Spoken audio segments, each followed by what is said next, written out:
কি সলেমান বন্ধু, কি খবর? ভালো। অনেকদিন পরে আসলে। ওই এখানে আসলাম তোমার দোকান দেখা করতে এলাম। ও আচ্ছা, ভিতরে এসো, বইসো। তে কি খবর, খাওয়া দাওয়া হয়েছে দুপুরে? হয়েছে ভাই, কি দিয়ে খাওয়া দাওয়া হলো? হয়েছে ডাল আলু ভর্তা দিয়ে। ডাল আর আলু ভর্তা। কোন জায়গায় খেয়েছো? নাচি হয়েছিল। নাসির হোটেলে।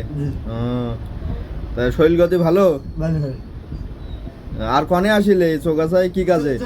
লাইলাম এই একটা অনুদান দেবে এই জন্য। অনুদান নেবে? যাক ভালো, তাহলে বাড়ির সবাই আছে ভালো? সবই ভালো। তা বিয়ে শাদী করতে হবে না? করতে দেখি দেখি লাইন গেট হাসতে দেখি এই রঙের নামে গেলাম একটা ঘরে আবেদন করার জন্য। তাই? ঘর দেবে? ঘর দেবে। আচ্ছা ঠিক আছে, ঠিক আছে। তাহলে ঘর হলে তো বিয়ে শাদী আছে, হ্যাঁ। দাওয়াত দেবেন তো আমাকে? হ্যাঁ দেখা যাক আল্লাহ ভরসা। আচ্ছা ঠিক আছে। ইনশাল্লাহ।